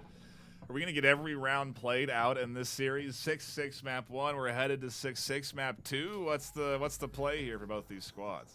It is very possible to get another 6-6 here as they're 1 round away. We did see F3, though, at the beginning of the round, they swapped out Dookie Pookie for its hero, trying to get some fresh player in there to hopefully give them some kind of advantage as they go into this round, but they're not going to have the full Vezin buy here. But Angel is going to be able to go there with a Viper instead and 3 Vezins, it looks like, where AESIR's going to be fighting again strong with all their Vezins and all their gadgets. And AESIR looking like they have advantage for this round as their defense has held up so far, unless F3 can make a miracle happen and do a push that we haven't seen that catches AESIR off guard, or they're able just to get those picks really early on. But AESIR seeming to be the stronger team when it comes to the single one-on-one fights with the aim and stuff. F3 is a great team. They're aggressive, but AESIR just seeming like they have a little bit more better aim and better reflexes. I'm seeing a lot of folks in chat saying, well, who wants to queue? Let's queue for ranked. And hey, it's out. Ranked mode is out. We're into the new update. You're seeing new elements in the casting client, stuff that we've been asking for, and we're so thankful to the Triangle Factory team for supporting the VRML and supporting this game the way they have with all the new things they've been putting in, and ranked being a huge step forward in growing the competitive ecosystem of the overall community. And I'm happy to see it, just like I'm happy to see this final round start to unfold. The first minute, relatively tame. Not what I would have expected based off of the pace of the first match. A nice swing there from Berserk. Up early, but it's a 1-for-1 exchange. And no, it is. Berserk's still alive there. I forgot they still have HP. AESIR is down 1. Yeah, and he's able to get the recovery from the stim shot as well. Ooh, Incendiary Grenade doesn't quite land where Berserk wants it to. He is able to make it out alive, which is ultimately important there for F3, but I was almost wondering if he's going to get caught by some pre-fire through the wall. We got 3 members of AESIR over on the A site. They are heavily favoring as the wall does, in fact, get breached there. Tech9 waiting for a pick. I think Plunge going to does get taken out by that nade. He does get the kill on the Berserk. That's insane. Smoke does go down. Plunge gets the second kill on the LFT with a grenade. Now it's 3-on-4 for F3 there. That nade not getting the kill there almost feels like highway robbery. Hotline pick it up at 0. Something else. Plunge really tucking in to avoid the damage, and yeah, F3 gonna have a hard time working through to this A site with how stacked it is. It bears the question, Yellow, maybe a rotation is in order. They can't with an EMP down though in the corner, and that's why AESIR is stacked so heavily on A site. Yeah, I mean, F3 have their work cut out, and with 40 seconds left, I mean, the odds kind of looking like AESIR is going to be able to pull this comeback off. And I mean, it's not the first time we've seen a 6-0 go to a 6-6 on this map, especially, but it's kind of crazy to see, especially at the highest level of region.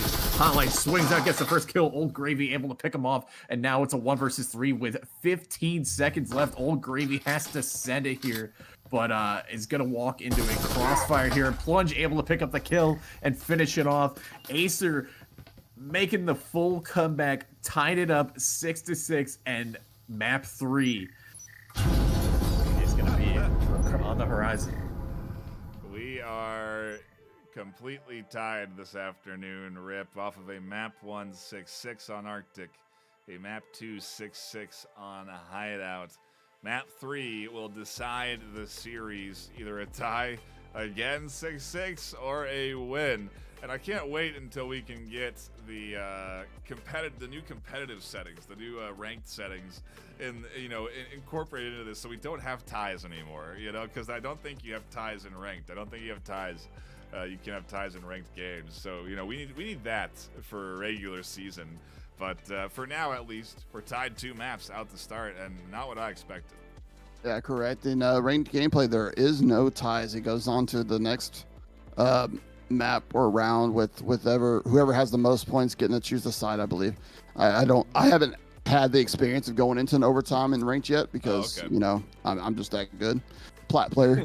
But anyways, yeah, we're seeing that map definitely came down to defense, right? Both teams had strong defenses. Depending on what map we go to next, that's potentially what we're going to see again.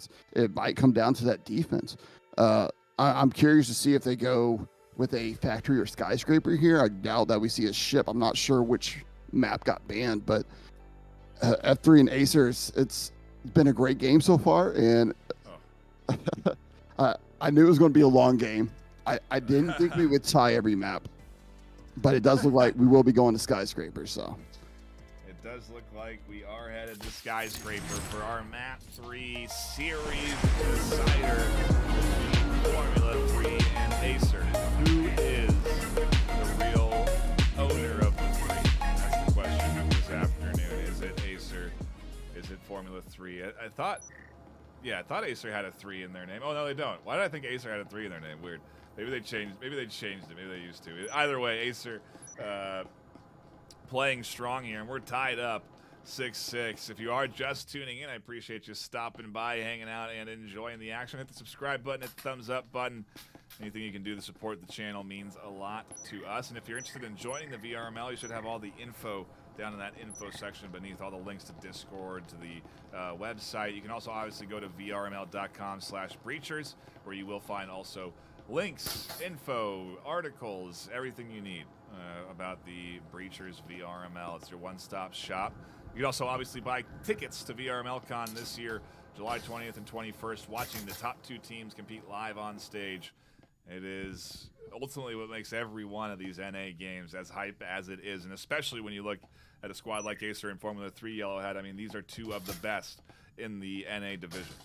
Yeah, I mean, especially after these first 2 games, which, with these 2 teams being so evenly matched, I mean, you could have almost predicted that was going to be 6-6 or really, really close, but you just got to wonder what the mental of both of these teams are right now. You're F3, you're feeling it, you're 6-0, and then all of a sudden you're just AESIR comes back, and We see some kills coming out already. Hotline picking up a kill. Hero picking up a kill. Tech9 getting the trade just like that. LFT getting the trip mine kill onto Red there. Anticipating a flank. Berserk picking up Plunge and picking up Tech9 and able to get away with it. Old Gravy and Angel both on low health, so it's not necessarily undoable, but Lone Sigma goes for the grenade kill, gets swings a little too wide, and F3 able to start it off with the pistol round win. I got to swap sides because, yes, F3 is the one with the lead, not AESIR. And a impressive start again, Rip. I mean, can I believe in any leads at this point? I feel like I have no confidence in a lead. I don't know what it doesn't mean anything to me anymore. It makes me wonder if we're going to see another 3-0 start here. It's looking like the last map already. And the first map, we had a 3-0. Second map, we had a 3-0. Will we have a 3-0 on this map, too, and have them fighting back and back? But, again, it's coming down to the defense. F3 holding strong defense first. But AESIR has proven that they are strong on this map. Last season, this was their map. They were the ones that controlled the pace. They were one of the first aggressive teams to really never lose on this map during the first season. And I think they only lost to one team the first season. That was Aspect. And they've always had a strong Skyscraper, though. That's why I was curious to see if they would pull this map out. I believe F3 is just as strong, but this has AESIR's advantage overall, I believe. Well, it's so far not to their advantage, as their pistol set doesn't go well for them, and they now go up against two rifles. Two rifle by Yellow. It feels like a decent investment from F3. They obviously are feeling tying AESIR 6-6 in 2 maps. That's enough to get you confident, I feel like. Yeah, I 100% agree with you there. And I mean, you know, I think the only second round buy where we only saw one rifle was the second round buy of this entire series. Right. All the other ones, they've been investing 2 rifles, and the team just really wants to lock it down and get as much of a lead as possible. And we see F3 doing that. LFT hiding right around the corner. What he does best, he's good at getting those quick kills and evacuated right away. AESIR kind of grouping up, and we do see somebody poking around on the 3rd floor there, trying to get that flank. The foam does go down on the bathroom wall there, and they're actually looking out the window. But you got to wonder if maybe one of the AESIR people will hear them by chance. Old Gravy and Angel both picking up kills for F3 right there. Good start for them. Lone Sigma trying to make something happen here, but is going to back off and regroup with the team now. F3 and the rest of the squad tucked in, waiting for AESIR to make their move. Tech catches a kill out the window.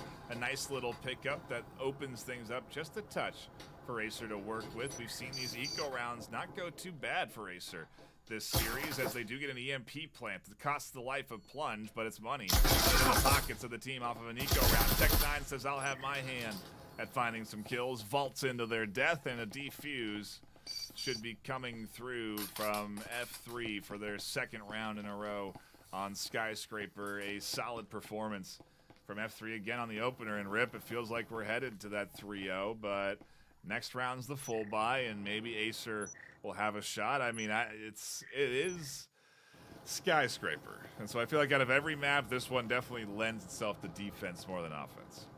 Yeah, and with these top tier teams, though, the sides don't matter that much. It's the team itself. Yeah. They can make the attack be the best. They can make the defense be the best, and they can swap. You know, but we did see AESIR go for a great play there. They opened up the B side as much as they possibly can, getting the breaches and the window. The only thing they didn't go for was that hatch. That could have gave them additional angle there, but they were trying to open up as much space as they can to get the peek through and try to pick off a little kills here and there, which they were able to do. F3 able to read that and get the flank in play, coming up behind the AESIR team and capitalizing on their slow pace so far. But we're going to see Vezins coming out for both teams, although Plunge does not get a Vezin here, so you will not have a full Vezin for the AESIR team. Close to full buy, but as full buy as they can get off of ecoing and getting utility and trying to win on those first 2 rounds. They've bought everything they can, and they're using the drone to assess any roaming elements here, which they may run into a little bit later on that top floor, as we do see Berserk taking their time on the roam, slowly but surely going to be working around. And ooh, look at this, the side peek guarded by Hotline. That's an understanding of the meta. Hotline knows the threat, and they were wet, ready, and waiting, defending Tech9, who was on the side of that wall, from getting picked off. Yeah, I mean, that could have been deadly for Tech9 and Hotline there, but, you know, Hotline being the guardian angel there. And speaking of angels, Angel picking up the kill on the lone Sigma there through the wall, starting things off for F3 there. Red, I think, also taking a little bit of damage there, but 2 minutes on the clock. AESIR have plenty of time to try to, you know, regroup, try to make something happen here. Old Gravy sitting right around the wall. Nade comes through. Hero picking up the kill. Hotline picking up a kill there. Red, oh, is about to walk right into Old Gravy, but gets traded out. And now it's a 2-on-3. Not undoable for AESIR, and they're looking to even potentially push through, but Tech9 going to get that EMP down, and both of them aren't watching the flank, but ooh, Tech9 takes a headshot through the wall there, gets saved by the wall, but you know, that could have been bad. Hero pick up the kill. Berserk getting taken out. Hotline trying to get the kill, picks up the second, but LFT there for the trade, and F3 able to take yet another round. They get another 3-0 start. LFT has come in clutch so many times in this series. It feels like they are putting up big rounds for F3 that, I mean, especially now we're netting them a nice, comfortable lead. It's the defensive side that's important to keep in mind, but they've got a big advantage for this next round, and it's not going to be until the last two rift that we see another fight from AESIR, I feel like. Right, and we see the F3 coming up as another 3-0. Now I'm wondering if they can get that 6-0 again. I know, for this map. Their defense is holding strong. AESIR was able to push in and get the initial site control with 2 players with EMP, but F3 just doing a great job of pushing as a team and getting those trades to make sure that they didn't lose that round ultimately, which puts AESIR at a economic disadvantage once again, as F3 is able to full buy and get all the gadgets. And AESIR, we see them sacrificing some guns for gadgets here, which, again, we have talked about this over and over, and we'll continue to talk about this. We're in this utility meta where we see teams choose gadgets over their guns a lot of times, because those gadgets can change the pace, they can change the flow of the game, and create kills that you wouldn't be able to get with your rifles. One's identifying a little bit of defenders there, the drone work. Something that they mentioned in their short interview with me, that they're the expert in for AESIR. They kind of lead in scouting and analyzing where the defense has certain defenders set. And I do kind of want to get a tutorial on drone piloting.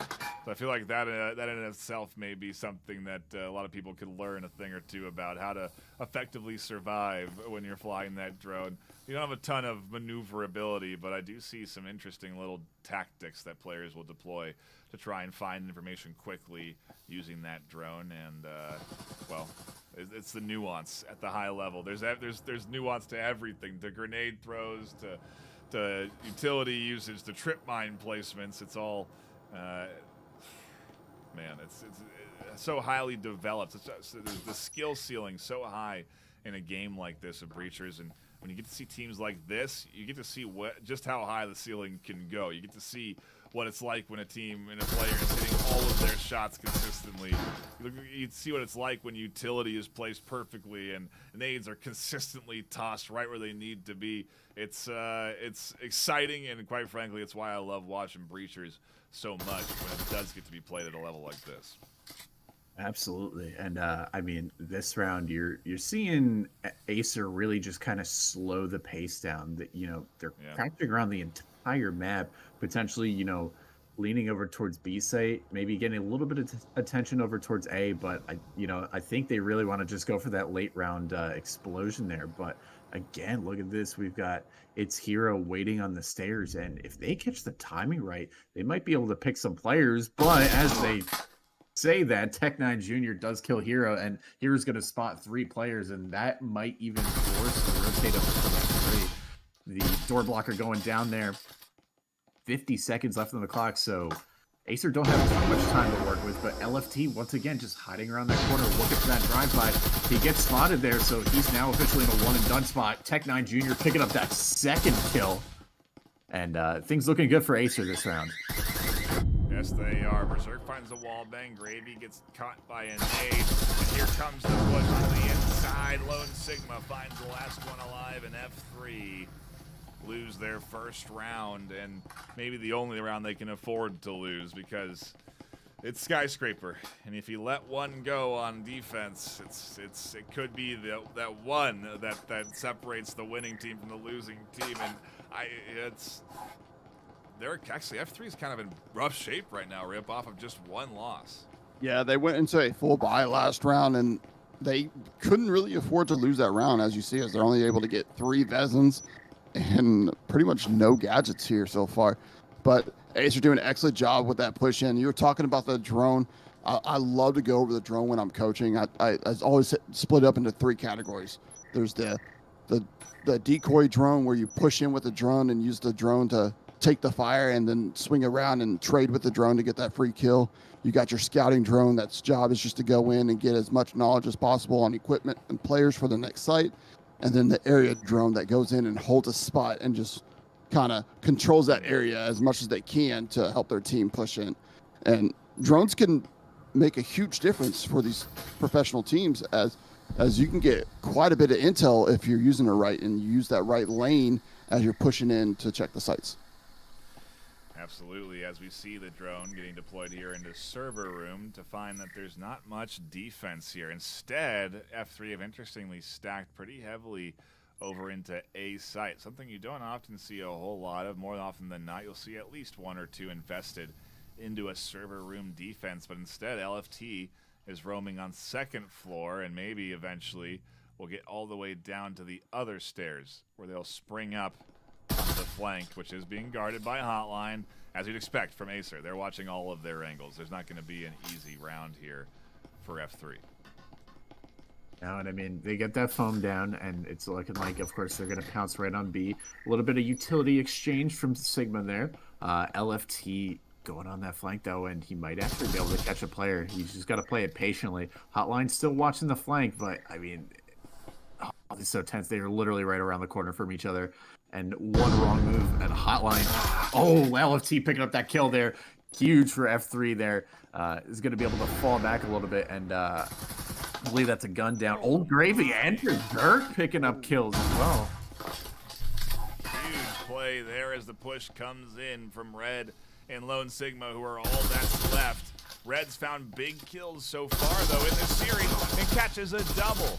Between Old Gravy and Hero, it opens up a chance for an EMP plant. Sigma's going to watch over the top. Berserk's going to peek out and catch the slice of health that they had left on their bar, and it leaves Red alone. And a 1v2 trying to fend off the duo of Berserk and LFT, and F3 do not allow AESIR another point on the board just yet. Round 5 goes into their hands just barely 4-1, but it does nonetheless. And, well, Rip, I still feel like that one could be what spells disaster for F3, but at least they're playing well here, especially off of a down round on economy. I mean, that's a huge round win to really keep them in contest for the 5-1. Yeah, AESIR hasn't had their chance at defense yet. We haven't got to that swap yet, but last map it was 6-0 defense for both teams. So if AESIR can pull a 6-0 defense, that means they will take that map with that one round, like you were saying. But AESIR doing a great job there of getting those picks and getting those Vezins in the hands of their players. They were able to rotate, grab the Vezins, and then regroup to stand their ground against AESIR and finally take another round back, as we're going into a 4-1 on the 6th round. No saves for this round. This is the last round until the swap. You got to try to get one more in there and make this a 5-1 against AESIR as you go into your attack rounds. What a series we are tuning into here this afternoon. And a shout out if you are tuning in on YouTube. We appreciate you for stopping by. Subscribe, hit the thumbs up button. I see a ton of likes. We got 23 last I checked. Let's get that number up. There's more than 23 of you in this chat right now. I can see it. I know we got a huge crowd for this afternoon's match because, quite frankly, it's a highly anticipated, highly voted on series. And quite a few connoisseurs are split. 60-30 on the votes in favor of AESIR, but still 30 votes over to F3. They were feeling F3 to come out on top in this series this afternoon against AESIR. Be the one team that delivers them a loss in Season 2. Maybe not the only team, but at least the first. That's what's at stake this afternoon. AESIR undefeated so far in the season. Trying to deliver that first loss. It's an easy task, though, and we finally get into the action as Plunge opens things up with another kill, and it's 2 down for F3. And so AESIR being able to pick up those 2 kills right away, I mean, that's looking really good for them, especially on the offense once again. Frag grenade goes out. Angel might take a little bit of damage. Actually, no, does avoid it. They're far away enough. But Tech9 picking up the kill onto Hero, and they're going to have complete A-site control. Angel gets taken out by Tech9. He's popping off Berserk, getting the kill, but Hotline getting the refrag, and AESIR taking another round on offense, and that is, going into the second half here. Knowing Skyscraper is a pretty defender-sided map, at least from my knowledge, F3 might have their work cut out for them. It's not an easy task, to say the least. It is a tall order, I would argue. 2 points locked in there, Rip. I mean, 1 is doable, but against AESIR, to have 2, it's I don't think it's going to be a very easy defensive set here for F3. No, this is offensive set. Excuse me. Yeah. They have to attack now. Yeah, this will not be an easy one for F3 to be able to take. They need to take 3 rounds to take the map. Yeah. 3 rounds. That's all they need. But 3 rounds against an AESIR defense could be nearly impossible, as we saw last map when they were able to reverse sweep and take that 6 in defense. But we saw the AESIR aggressiveness finally come out in that last round as they were able to push through and just clean out the F3 team off the site and get the EMP down real quick. So F3 is going to have to do something similar against the AESIR team, though, to keep fighting. Yeah, it's possible. It's not. I mean, I don't know. We may be counting F3 out a little too much right now, but it starts here. A pistol set 5-2 is a huge opener for F3, and it's doable as they get into the server room. LFT and Berserk making their way in. Will identify some defenders in a nade, I think, does a touch of damage and then catches the full health of Berserk. Down comes the offense of F3 as they push into the server room, and down go the health bars of the F3 offense as they push into the server room. Hotline cleans things up with the final kill, and not so hot of an AESIR, of a F3 opener there, as AESIR with 4 left alive on the pistol round. They're going to be able to buy big into this next one. 2 rifles, maybe. Actually, not only going for 1, but still a huge pistol set to start off what is going to be a long defensive set from AESIR. Yeah, you might have given AESIR just enough space here to start taking an advantage and taking a lead here. F3 is going to be at a short economy here, only being able to go pistols once again. We will see the Vezin coming out, though, for the AESIR side. We saw F3 kind of funnel in 1 by 1 against AESIR when they were holding a triple angle there. Yeah. You got to wonder what was kind of going through the mind there, communication and mental-wise. You don't want to be ever trapped into a single hull like that and just give away easy kills. And it's exactly what you saw. But F3, if there's a team to come back and take momentum again, it can be F3. We saw them win a half-save round earlier. So they're not counted out yet, but AESIR is looking strong on the defense so far. They certainly are. A good opener, but again, like you said, they're not counted out by any means just yet. And we've seen even eco rounds go big for both of these teams in this series today. So even when they're down on utility and rifles, equipment, they still, I mean, it's Yellow. I mean, you know it. They're well practiced with every gun, really. With their ability to shoot in the game of Breacher is pretty dang impressive in my opinion. Absolutely, and we've seen some crazy shots come out from both teams, and that's to be expected. Speaking of crazy stuff, Hotline picking up a double right off the rip, getting the headshot to LFT. Red picking up Hero with his signature flank move there, and now it's just Angel and Berserk to try to make things happen, and they're on the other side of the map, just kind of hanging out and sneaking around. But AESIR just completely wiped the floor on this round. overwhelming the F3 team entirely, and yeah, gonna be tough for Angel and Berserk, a duo, to work against what is kind of feels like a mob as AESIR work around here as a squad, trying to find where the last few attackers are from F3. Hotline will find one. Berserk is all alone now in a 1v4 and does at least get a kill onto the board, but look at this, it's like blood in the water. The rest of AESIR comes sprinting after F3, after Berserk, and now is when you gotta worry, Rip, because now is when things feel like the momentum is a little too heavily into AESIR's side. Yeah, we're tied up 4-4. AESIR still at the advantage, but F3 going to be able to get some Vezins for this round and try to make something happen. If they can get this round, it puts AESIR at a disadvantage for the next round and potentially changes the momentum. But it's not an easy fight. AESIR is holding the line strong, and we're seeing them as they're using that map knowledge with those early kills, that grenade rollout, the headshots. You could definitely tell that this team knows this map and they play this map enough that they can pretty much guess where the F3 team is going to be pushing from, and that's showing. So F3's not counted out, but it's going to be a hard fight for them to even bring back 2 more, 3 more rounds. Right now, either team just needs 3 rounds to take the map, and whoever takes this map will take this matchup against the other team, as we tied 6-6 for Arctic and 6-6 for Hideout. It's a crazy series if you're tuning into it this afternoon. AESIR and F3 battling it out down to the final moment of map number 3. 4-4 in our back half. We still only have, well, we got 3 rounds left to figure out if we're going to have a winner or if we're going home tied 6-6. That's still on the table too.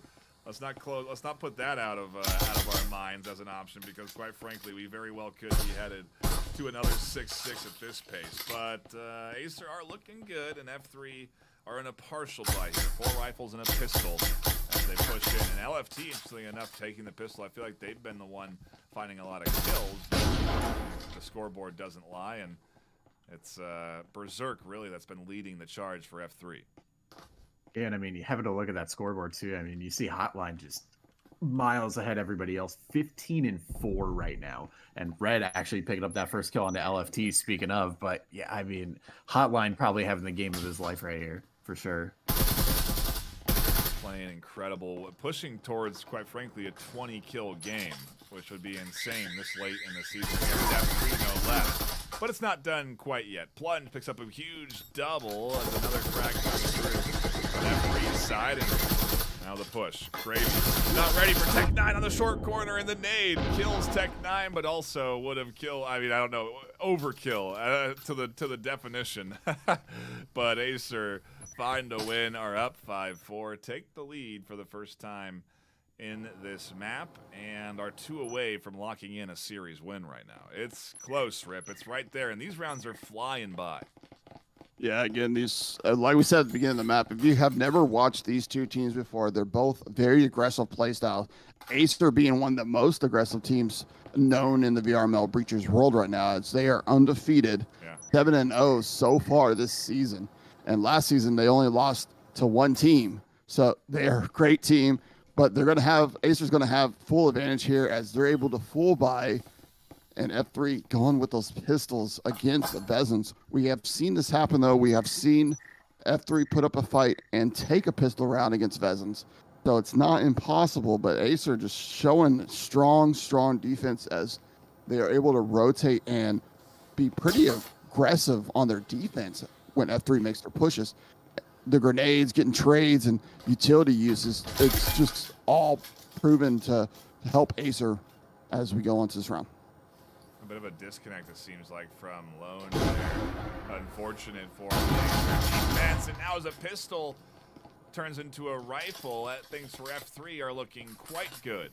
Up 5-3, and 2 rifles now for the push into big sight. Yeah, and a disconnect's not something you want happening this late in the game, but I mean, those things kind of happen. But AESIR 2-4 trying to make things happen. Hotline just pick up Old Gravy. They bring it back 2-3. It's not completely undoable. Grenade comes out. Hotline picking up another kill onto Angel, and now it's 2-on-2. Red picking up LFT, and Hotline picking up Hero. It doesn't even matter. Hotline just being on fire for AESIR right now. I believe that puts him at 18 or 19 kills off of this.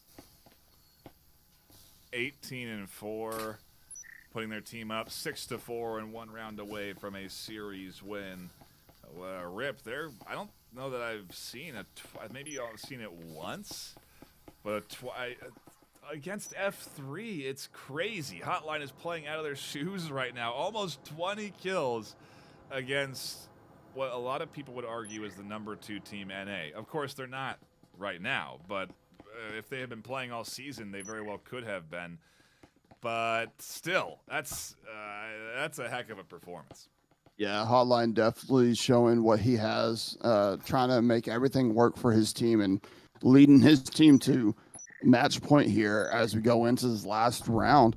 They need 1 round to take the whole series and take this win against F3. And currently the second spot, I believe, is A3, which is a team that half of the F3 roster used to play for. So those 2 teams are very close together, and who could take second. And depending on who takes second against what's looking like AESIR is probably going to be in the lead to go towards our VRML LAN in July. And it might be between A3 and F3 for the second place. We're not sure yet, but we're going into this round with full Ves and buys for both teams.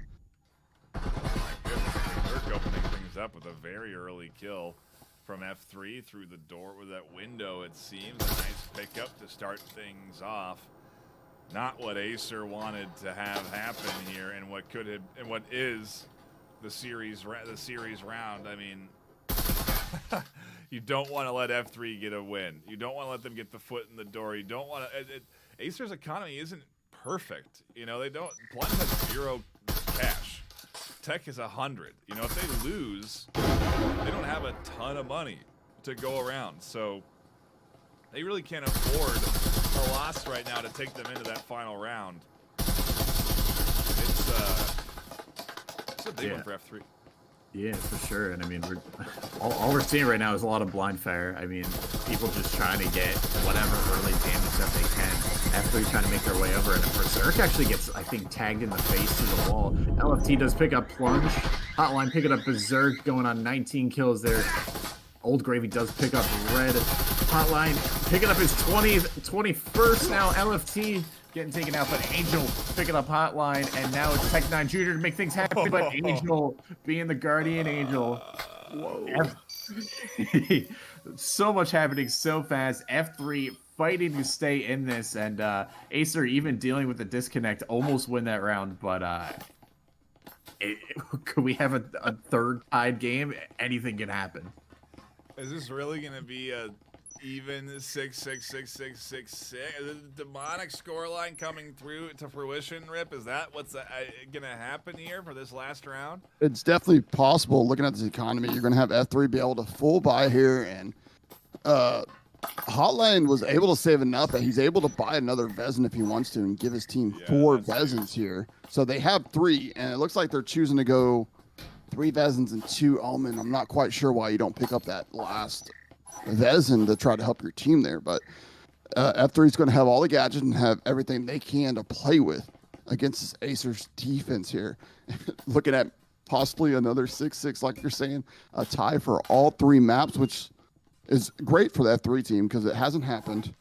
I think it did somewhat happen in the first matchup with A3 versus AESIR, but AESIR ultimately getting that win. But another tie here would be amazing for this F3 team. The pressure is on this afternoon. These 2 squads fighting for a win. Well, quite frankly, F3 fighting for a tie right now. They cannot win at this stage. AESIR just need 1, but I say just as if that's easy to get. The 1 has been the play for both teams this afternoon as F3 work their way in to a little bit of the podcast room, the radio room, whatever you want to call it. They're here, and they're broadcasting that they're ready to push into A site. this, I think we got a double flank coming up from AESIR here, and that could be pretty deadly. Lone Sigma picks up Hero and LFT, putting the favor in AESIR's hands there. Plunge picks up Gravy, and Berserk going Berserk, picking up 2 kills, and now it's a 2 versus 2. Red picking up Angel with that flank, and now Berserk has to get this 4K to try to secure it for F3, but AESIR 1 round away from victory. Gonna get the EMP planted, force the retake. A very interesting move, catching a huge headshot on the Plunge, and it's a 1 versus 1 between Red and Berserk for who is gonna come out on top, and we're tied off of a clutch kill from Berserk. We're tied for the entire series. I don't get to run the round win screen one time. There is no winner today. It is a true screaming 6-6, 6-6, 6-6. F3 and AESIR tie. AESIR remains undefeated, I guess, but what a crazy way to wrap this series up. What a crazy series to tune into today, Rip. Yeah, this was definitely the game of the week, as we all been saying, and I knew it was going to be a long one. I did not know that we'd have a 3-map tie, but best scenario for F3 here, as they were able to fight back and get that tie for that last round with a little bit of economic advantage they had there, using it and playing those headshot angles and able to clutch a 1v2 situation there at the end. It's big for this F3 team, and AESIR now having a tie on their record as well as F3. So I think that puts F3 at 2-1 tie. And then AESIR is going to be 7-1 tie. It's huge. Yeah, their perfect record with a smudge on it now. Yellow hat off of a big series from Formula 3. Man, I mean, if you're a team that's aspiring to get better, you can just watch this match on replay. Oh yeah, yes. that is honestly the highest level breachers you'll probably see for a long time. I mean, to be down 6-0 and then make a comeback, to, lose a couple rounds on Skyscraper defense and then still be able to tie it up like that. Yeah. That is not only, gun skill and teamwork, but that's also just straight up mental fortitude as well. And you got to give a shout out to both teams there for being able to keep their cool when the pressure was on them. And ultimately, I would say that AESIR had a little bit more of the pressure on them, trying to keep that undefeated streak. And F3, they were able to, squeak out 3 ties from them. And you got to wonder what their next matchup is going to look like based off of that. But man, oh yeah. While we have everyone here, a quick shout out to our sponsors that help make the VRML happen. First and foremost, Triangle Factory offering up the funding for us to fly out the top 2 teams from North America to play live at VRML Con, which you can see in game right now. If you go over to the pregame lobby, you'll see the banner ad showcasing the VRML Con Season 2 Championship land, Denver, Colorado, July 20th and 21st. Tickets are on sale now at vrml.com/VRMLCon. Tune in if you can. It's going to be an incredible event. Join us at Colorado for all sorts of exclusive merch and potential in-game stuff that you're going to be able to get for a variety of. I mean, it's going to be crazy. There's going to be you're not going to want to miss it. You're going to want to get out to VRMLCon 2024 this year. And again, it's all possible because of Triangle Factory supporting us and providing us with the funding to fly those finalists out. So a big shout out to them. We're also sponsored by HyperX. You're hearing my voice on the Procast. You can get 10% off right now by using code VRMLHX24 at checkout. That'll get you 10% off. We're also sponsored by ProTube. If you want to help stabilize your aim and do those crazy corner peaks and shots with extra stability, you can get a ProTube right now for 10% off by using code ILOVEVRML at checkout. We appreciate ProTube in there for long-time support of VRML. We're also sponsored by Helga, an esports bot manager. You can get the free version of Helga right now, and only if you're playing in the VRML. You're qualified for this free version. You use the code VRML 2024 OKF when you create an account on the Helga website or Discord, and they will give you a free version of their of the Helga bot, which is huge in helping organize and schedule your regular season games and scrims. It's a really big tool that I highly recommend. And again, check that out. Again, the free code VRML 2024 OKF. We appreciate the support of all of our sponsors that, again, enable us to do what we do here and ultimately provide games like this today. I mean, what a series to tune into this afternoon. And a shout out to my co-casters, Rip and Yellow, for joining me. I think that's going to be it, though. And so thanks again for everyone tuning in. Hit the thumbs up button, spread the word. Make sure you're getting your friends to watch next time. But until next time, my name's been Nightfire with 2E, my co-caster Rip the Cord, and Yellow Hat. Stay classy.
VRML is brought to you by Helga, the esports manager, Triangle Factory.